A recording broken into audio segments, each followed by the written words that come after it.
It's way past time I dispense some indiscriminate justice!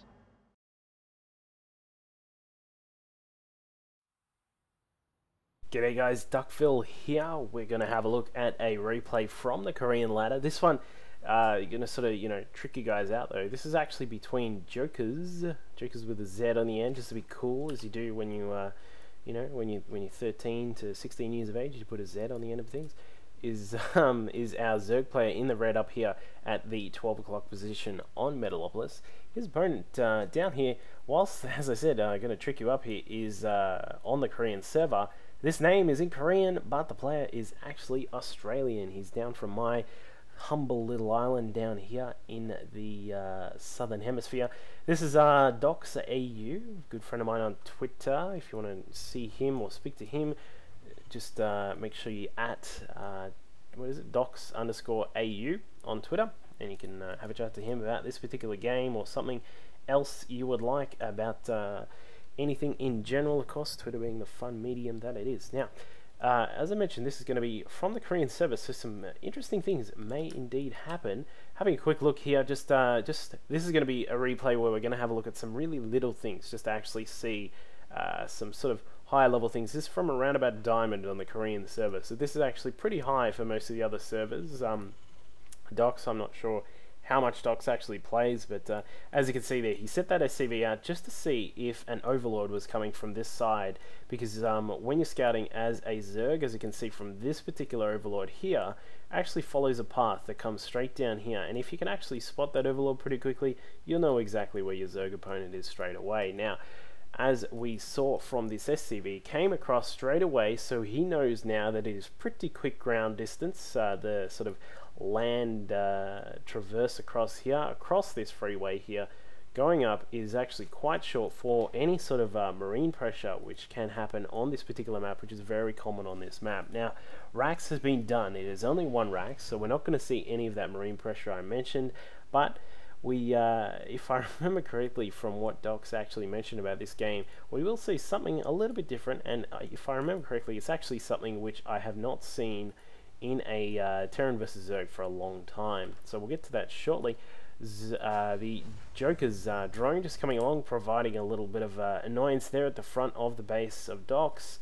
And Docs is actually going to chuck down very interesting particular strat here. He's building a bunker.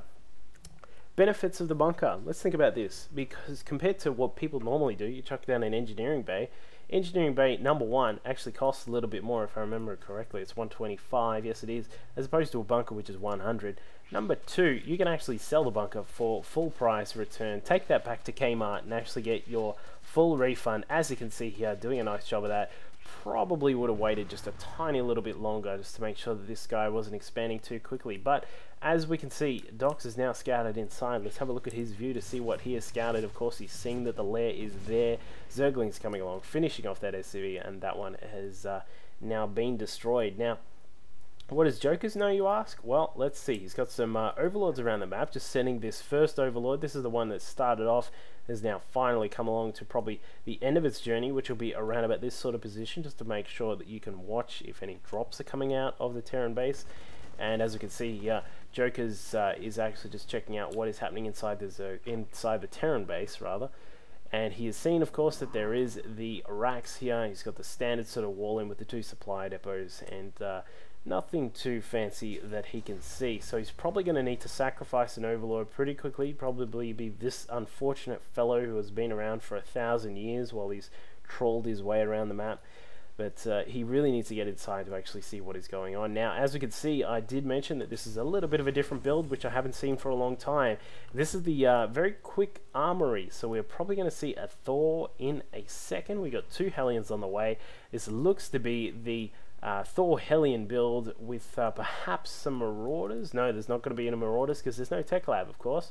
So this is going to be Marine, Thor, and Hellion. This is something that was actually around just a tiny bit in the beta of StarCraft. Actually, a lot of players, and actually, if I remember correctly, it was actually around just after the full release of the game as well, is that you would push in with one Thor, which is of course very powerful against roaches, which is generally a quick Zerg response to any sort of early pressure. And of course, if you've got some repair going, the Thor stays around to kill a lot of Zerglings as well. But what Dox is going to be doing is actually bringing up some Hellions, which will be able to support the Thor by killing the Zerglings, which of course are light units, and they take the bonus damage from the Hellions, which is 14 damage, which is quite a lot. Now, as we mentioned there, that is actually that first Overlord, which has run around the map and is unfortunately going to die, but he did get his usefulness there. He actually spotted that there was a Thor that came out, spotted some Marines, and actually saw how much is actually here. So we are going to see a push here from Dox. He knows that his opponent actually is aware of what's coming and may be going to try and actually fend it off somehow. A lot of Lings are out. That's how many Lings is that? Let's have a quick look here. 24 Lings are out in total, but it's not really enough to stop this sort of attack here, especially with the Thor around to just sort of blast away at the Zerglings. Of course, the Marines will do a fantastic job of that as well. The Hellion along for the ride there, and the SCVs will be along, of course, to provide some little bit of a shield, of course, and for their main purpose, which will be to repair this Thor. So let's have a look how this battle goes. We do have an expansion here from Jokersz. This is very much under siege for the moment. We'll see if Dox actually decides to push inside the main, which he certainly does here. We've got one spine crawler up, a second one is building, and he's about half done.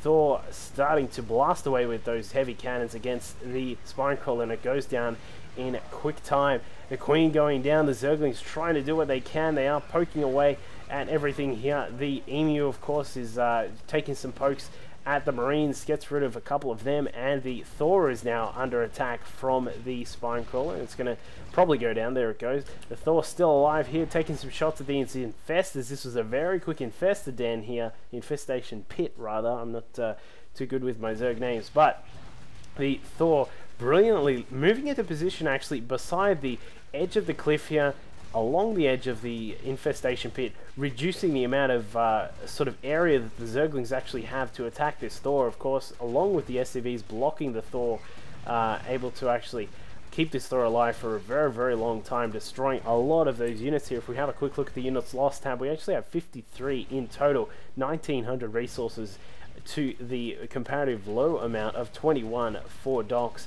and the 1200 minerals. The Thor finally goes down there. A couple of Zerglings were all that were left to fend that one off, and now, as you can see, Jokersz is going to actually be trying to rebuild his position there from that attack. Now, as we can see, we did see a couple of the infestors out. There is still one left just for the moment here. As we can see, it's just waddling its way over with this little snail trail. I'm really wondering why Blizzard actually put that in. But he's going to have to re-creep this particular building. Of course, the Zerg buildings lose health if they don't have creep underneath them to supply them with milkshakes and hamburgers. And the infestors are going to start popping out a lot more here. So, if we have a look at the production tab, we do have a +2 Terran vehicle plating. Very, very interesting to see that from a Terran.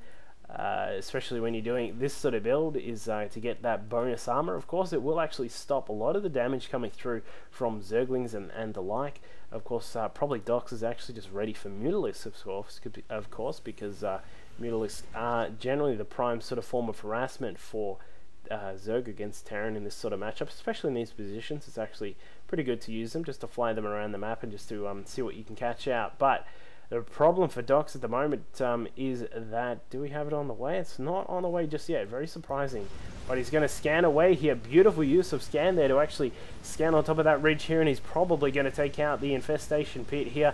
Does take it out indeed, and it's going to... No, he actually misses it. The scan just wears off. That infestation pit has around about 40 health left over. A fungal goes down on top of these blue flame Hellions. Just keep that in mind. These blue flame. They do take out a lot of the Zerglings here. The Thor is still alive, and the Thor will probably dispose of the rest of these Zerglings, I think. No, there are a couple of Zerglings still left over, but there are more on the way, of course, because they are the cheapest unit in the game, and some infested Terrans being popped out here from those infestors, and they'll be just used for that last bastion of defense here. But of course, this Thor will be going down. Tries to move it across. Very nice maneuver to try and move it across to lower the surface area again. It's probably, if there's anything you take out of this game, is that the beautiful usage of surface area by Dox here. He used that earlier on in the game to protect that Thor from any attacks, and then he just tried to give it a go there, but unfortunately just wasn't enough here. Zergling has burrows, so it has burrowed down into the ground, trying to find some carrots underground, and the Thor comes along, says, no carrots here, gonna land this command center, I would assume, right now. There you go. Probably gonna pop down a mule, I would think, if he's gonna chuck that down in just a second. But if we have a quick look over here, a little bit of a Jaws thing going on here. These infestors popping out some infested Terrans. Not sure if that was actually the best idea to pop them out right now, because now Docs actually knows that the burrowed infestors are around, and he's actually going to try and take them out instead of the infested Terrans. Reasoning behind this is, if you actually think about this just for a second there, we did see that there were only a few SCVs here. What is the point of actually taking out those infested Terrans? So that is actually why you would get rid of the infestors if you can before you take out the infested Terrans, is because the infested Terrans are no threat to buildings unless there is an absolute ton of them, but there certainly weren't that many, because a ton is a lot. Now, if we have a quick look at Joker's base, he is continuing on this very, very interesting style of this sort of Zergling infestor play. I'm not actually sure if he's aware of what he's doing, but he certainly does seem to be. He is going for Neural Parasite, will be on the way. So what he's probably going to try and do is actually use his infestors, which he does have a few of. And do we have any more on the way? No, we don't. We don't have any more on the way just yet, but assume there probably will be. And he's probably going to try and use those infestors to actually use Neural Parasite on the Thors and actually take them out of the battle and switch them to his own side, of course. Now, Jokersz has come over here, taken this third base across at the sort of 2:30 o'clock position. 2:30 o'clock? I don't know. 2 o'clock position, 3 o'clock position around here on Metalopolis, and he's going to get that one up pretty quickly if he can. If he can secure that base, it will be really good for Jokersz if he can hold that, because that'll give him a nice little economy boost there, and he can actually start just pumping out a lot of units here. We do see that he only has two drones mining on this gas here. A little bit of a mix up there. It is really cool to actually have this current harvesters tab now with this recent patch, the 1.2 patch that just came out not too long ago. Going to see some other cool things in terms of replay watching in the 1.3 patch once that's out, so keep that in mind. But back to the game. So pretty much what we've got here is a 2-base Terran going for very, very heavy mech play. We've got some tanks on the way now, so this is going to switch into some tanks, some Hellions. This is going to look like a little bit like a Brood War style tank vulture sort of play with a mech influence. So we'll see if Docs is able to pull that off. The defining thing about a mech play is that number one, it is extremely powerful when it actually gets into position. It's like some sort of vine creeping up your fence. It's just impossible to remove unless you actually can get rid of it with a lot of brute force. Now that's the key thing to removing mech, is that you need a lot of brute force here. As we just have a quick look here, this Marine, a little bit of Rambo coming along to take out this hatchery if he can. He did not actually spot this one down here, I don't believe. No, he did spot it, of course. Zergling's coming along to counter this with this one Marine. I'm not sure if that's too many Marines, but either way he's going to get rid of it. But as I was saying about mech is very, very good when it's in position. It's a lot like artillery, essentially, because that's what the tanks are once they switch into siege tank mode. It's like artillery. Once it's there, it's very, very hard to stop. But when it's on the move, it is incredibly vulnerable. And of course the fact that it's very slow, given that you have to wait for the Thors to provide air cover, you have to wait for the tanks to siege up, and you have to make sure that these Hellions are okay to protect against any light units at the start. So this is very, very cool. I'm actually quite impressed to see this mech push here coming along from Docs. He's going to start slowly leapfrogging his tanks across, very, very Brood War-esque style here. He's got some Thors providing some air cover. The Blue Flame Hellions doing a lot of damage themselves when they are able to. The siege tanks spread out in a line, and they're going to be just slowly staggered across so that he can make sure that he's taking out any of these units here. These infestors coming along, we'll see if Docs is prepared for them. He does not see that little bit of smoke trail that the infestors leave when they're crawling through the ground, but now he's in a fantastic position. Fungal growth going down from the infestors on the high ground there. doing what he can here, but the Infestors are going to be taken out if he's not careful with them. Joker's in a lot of trouble here, given that he's going to lose this natural expansion here, and I would say that is probably going to be the game once he actually pushes inside, because this Roach Zergling sort of army is not actually going to do too much against this attack from Dox. He's obviously got the tanks there. They do 50 damage to armored units, and unfortunately for Jokersz, these are armored units, so these roaches are not going to be able to do anything useful. Of course, the Infestors also die quite quickly to that sort of force, so a very cool build here. I'm actually really happy to see something like this from a Terran player instead of the normal MMM builds that you do see. But he's really pulling out. This is very much like a Brood War style attack here, but we'll see if Jokersz has anything up his sleeve. I'm not really sure if there is any way he can actually stop this attack. Siege tanks are in position. Once they are there, as we said, once they're actually there, they are incredibly hard to move. It's like, as we said, trying to remove something stuck in a very tough position. But these Overlords are probably going to need to move out of the way. The Thors are going to have their way with them if they can, but the Siege tanks slowly moving up here. Great little micro here from Dox. He does have an attack coming across. The Infestors taking their Neuroparasite to effect on some of these tanks. A little bit of miss micro there from Jokersz, actually getting these roaches actually stuck in the battle there. The Thors are taken out, so all anti-air has been destroyed, but unfortunately that is going to be it. The Infestors have been taken care of. Do keep in mind, Zerg players, if you're using Infestors, they are a priority target for any military units, because the these sort of caster units actually take priority over any of the normal units, so that's why you always see Infestors get blasted away straight away. But it looks as if Jokersz is going to be able to fend off this, taking advantage of the fact that Dox was unsieged and was moving position, but it looks as if these tanks with their bonus, they've got +3 to vehicle plating and +1 to their attacks, so they're certainly doing a lot of damage, and these Blue Flame Hellions cleaning up the rest of these drones. Check this out, 4 kills. This guy's got 9. This guy's got, what has this one got? He's got 9, this one's got 14, so it's certainly a lot of damage done by these Hellions, and that is effectively that, because if we look at the harvester count, we're on 22 for Jokersz and 35 for Dox. So I would say that is going to be it, unless Jokersz wants to drag this out for no reason at all. But these tanks just providing so much damage once they actually get into position. So great little build there from Dox, seeing that mech play there. The tanks doing a great job leapfrogging there.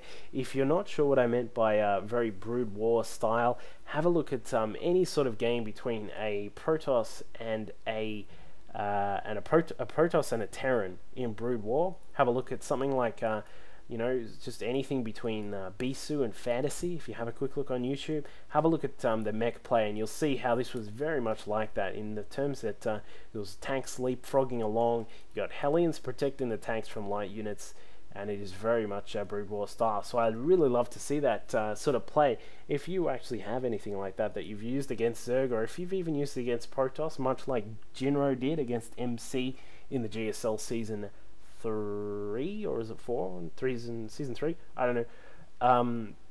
Let me know, and I'd love to have a look at that sort of mech play, because it is actually really skillful to use mech play. It requires a lot of micro, and it requires a lot of macro as well, because once your mech army is dead, you're in a lot of trouble, so you have to be very careful with your movements. So I hope you guys enjoyed that one there. That was a little bit of a different play there from Dox, and as we said, jump online to you can have a chat to Dox about that particular strat, or let me know if you want to see anything more like that. Leave some feedback or contact me on Twitter, and we'll see what we can do. Thanks guys, cheers.